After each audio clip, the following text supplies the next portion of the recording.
Terdakwa kasus suap MK pada sengketa Pilkada Lebak Banten, Ratu Atut Khosia divonis 4 tahun penjara. Vonis itu jauh lebih ringan dari tuntutan jaksa KPK 10 tahun penjara dan denda 250 juta rupiah, subsidiar 5 bulan kurungan. Hakim berpendapat KPK tidak membuktikan secara jelas keterlibatan Atut dalam suap sengketa Pilkada Banten. Maksud kami Pilkada Lebak Banten. Bahkan Hakim Alexander menilai bukti yang diajukan KPK adalah bukti yang sudah direkayasa. Apakah benar hal ini yang menyebabkan vonis Ratu Atut berkurang 60% dari tuntutan jaksa? Atau ada hakim yang mungkin masuk angin? Untuk membahas topik diskon 60% vonis Atut telah hadir di studio pengamat hukum Asep Iwan Iriawan dan Komisioner Komisi Yudisial Imam Ansori Saleh, dan nanti juga bergabung bersama kita melalui sambungan telepon Wakil Ketua KPK Busro Mukodas. Saya ke Pak Asep dulu, Pak Asep. Ini kalau kita melihat apa yang terjadi kemarin ya, ini hanya 4 tahun. Ada satu hakim yang dissenting opinion yang menilai bahwa JPU KPK hanya merangkai sejumlah peristiwa dengan ditambah asumsi untuk mendakwa Atut dan harusnya Atut dibebaskan. Tanggapan Pak Asep? Ketika telah diputus, kewenangan hakim telah dijalankan, jaksa telah selesai menyatakan tuntutan, penasihat hukum telah menjalankan pledoi. Artinya apa? Telah terjadi fakta hukum, secara ada asas universal hukum, res judicata properat habetur. Putusan harus dianggap benar dan dihormati sepanjang tidak dibatalkan. Artinya apa? Itu telah menjadi fakta hukum. Cuman persoalannya ketika jaksa mendakwa 10 tahun, hakim menjawab 4 tahun, apakah di situ ada keadilan? Nah, apakah di situ ada rangkaian kata-kata? Tidak. Itulah menjadi fakta hukum yang harus dihormati. Cuman kan persoalan sekarang, apakah 10 menjadi 4 menjadi persoalan hukum kan? Sekarang hak semua masyarakat untuk menilai, punya jaksa untuk kewenangan untuk banding, terdakwa juga untuk banding. Nah, sekarang pertanyaannya sederhana ya, apakah itu adil? Nah, masyarakat kan diwakili oleh penuntut umum KPK, namanya juga penuntut umum, penuntut yang mewakili umum. Artinya KPK merasa bahwa masyarakat berhak menuntut, itu 10 tahun diwakili. Nah, jadi tak kala 4 tahun, masyarakat berhak menilai bahwa putusannya tidak adil, fakta-fakta itu. Karena apa? Dia menyuap seorang petinggi penegak hukum tertinggi di Republik, yaitu Ketua MK, telah terbukti menyuap, kemudian juga yang menyuap juga seorang pejabat negara, seorang pemimpin, seorang gubernur, ya, dan itu permainan itu sedemikian rupa sehingga menggegerkan dunia peradilan. Jadi wajar ketika peradilan di Republik ini putusannya ringan, rasa keadilan masyarakat merasa terluka. Karena apa? Dua pejabat-pejabat bermain-main di ranah koruptor. Padahal perkara korupsi ini perkara yang betul kejahatan luar biasa, kejahatan serius, dan kita mendatangi UNCNC 2002, ya, di mana kejahatan serius adalah harus dihukum seberat-beratnya karena itu membahayakan peradaban kehidupan kemanusiaan yang bisa memiskinkan manusia. Kenapa harus ringan? Nah, ini tidak ada pembelajaran kalau kepala daerah berikutnya kalau putusannya ringan. Kalau menurut Pak Asep sendiri ini juga sebetulnya putusan ini tidak adil ya? Ya, segini, ini kan perkara korupsi, dan dari dulu tuh pejabat-pejabat negara, baik itu kepala daerah, apalagi yang terlibat adalah penegak hukum dan seorang gubernur, kepala daerah yang wajib memakmurkan rakyatnya.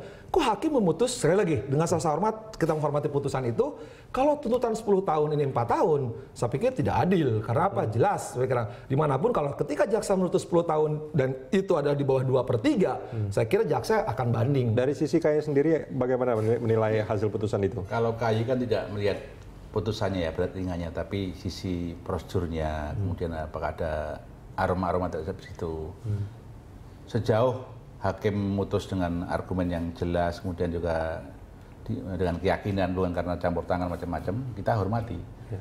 Toh kalau anggap tidak adil, ya itulah kewajiban jaksa sebagai wakil masyarakat, wakil negara untuk melakukan banding. Nah, itu yang kita harapkan, jadi agar terjadi keseimbangan keadilan. Jadi KAI hanya melihat nanti apakah ada tadi ya, misalnya ada. KAI mencurigai nggak ada sesuatu yang ya, tidak sesuai dengan. Asumsi si boleh masyarakat, tapi kalau KAI nggak boleh. Jadi itu harus melihat fakta-faktanya. Kecuali kalau ada bukti-bukti rakyat melaporkan atau pihak-pihak yang pernah menyaksikan ada hakim ketemu dengan terdakwanya atau keluarganya atau pengacaranya, tentu akan terjadi. Tapi walaupun begitu, KAI akan mencari ya, memperoleh putusannya ya, apakah cukup nyambung antara pertimbangan hukumnya dengan amarnya misalnya.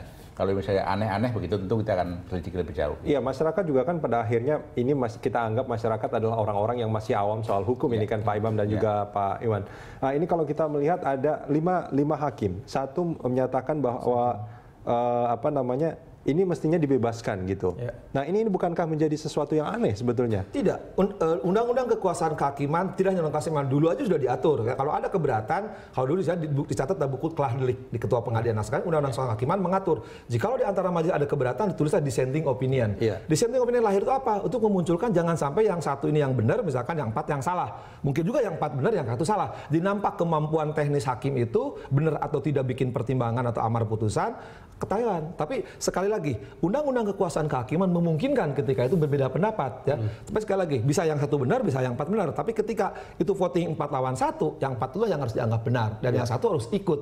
Cuman bedanya dulu tertutup, yang 1 tidak boleh diketahui. Tapi kalau sekarang oleh undang-undang kekuasaan kehakiman dimungkinkan karena itu. Tapi sekali lagi, yang 1 ini sekira semua ada alasan. Cuman kan persoalannya bagi saya ketika yang 1 dissenting dalam tata rasa sebagai akademisi, anotasi saya, kan udah jelas ketika si yang disuap dulu pernah dihukum yaitu seumur hidup yaitu Ketua MK AM Muhtar. Yang penyuap diantaranya terbukti salah satu penyuapnya adalah Kepala Daerah Banten. Ya lucu kalau ini masa nggak terbukti ya akil itu salah satu harusnya dipertimbangkan. Nggak terbukti dong, nggak logis itu kan. Hukum nggak logika. Kalau nggak logis bukan hukum namanya. Artinya sebetulnya vonis kepada Akil Mohtar dalam hal ini karena kasusnya saling berkait ini mestinya dijadikan apa namanya? Nah, sekarang kan gini, memang perbedaannya gini. Di dakwaannya ada pasal 55. 55 itu adalah keturutsertaan, ikut sertaan tidak hanya sendiri yang bermain. Artinya ada orang-orang yang bermain lain. Nah, di perkaranya Akil sudah dibuktikan bahwa Akil itu terima suap diantaranya dari Gubernur Banten. Jadi logikanya sederhana sebenarnya ketahuan. Ketika kasus Atut masuk, kita sudah dapat bedak. Pasti ini penyuap harus kena karena yang disuap dapat, masa yang nyuap nggak dapat.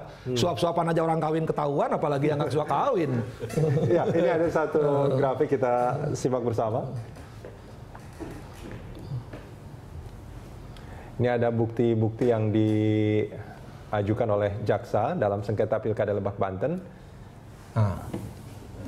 Ya, diantaranya ada rekaman pembicaraan antara Ratu Atut dengan Tubagus Heriwardana alias Wawan. Juga ada pertemuan antara Wawan dan Akil Mohtar di Singapura. Kemudian juga KPK menemukan uang 1 miliar rupiah di rumah orang tua Susi Turandayani ya di Tebet, Jakarta Selatan. Uang itu diduga berasal dari Wawan hendak diberikan kepada Akil.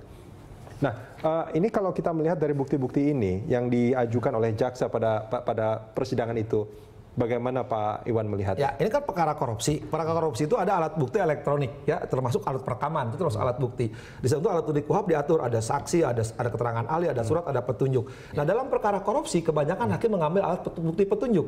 Artinya rangkaian kesesuaian antara alat bukti satu sama lain. Jadi kan sebelumnya ada pertemuan, ya, dari wakil bupati yang kalah, kemudian ada pertemuan di Singapura. Nah, dari rangkaian cerita itu hakim nyari kesimpulan. Hakim yakin dari alat bukti itu bahwa ada pertemuan ini untuk menggolkan ini supaya ada pilkada ulang, lahirlah itu. Emang kalau perkara korupsi nggak ada langsung, duit untuk lo, gitu, ini gue terima. Nggak ada, itu Pak, orang kampung gitu kan. Kalau orang-orang udah pinter-pinter gitu, mainannya hebat di luar negeri, mainnya main belakang gitu, nggak main depan. Jadi hakim akan melihat dari kronologi peristiwa-peristiwa itu. Jadi ada fakta-fakta persidangan. Tadi kan ada kejadian pemilihan pilkada itu ada yang kalah, kemudian bertemulah dengan ditanyain oleh gubernur, kemudian ketemu adiknya itu, kemudian tiba-tiba ada pertemuan kan, dan akan ketemu Bapak Akil, gimana nih, gini, janji 3, jadi 1. Dan itu peristiwa sekali. Itu fakta persidangan yang kemudian oleh hakim jadi disimpulkan menjadi fakta hukum bahwa itu telah terjadi suap menyuap antara mereka itu ya dengan Pak Akil. Baik, kita akan sambung di segmen berikut nanti.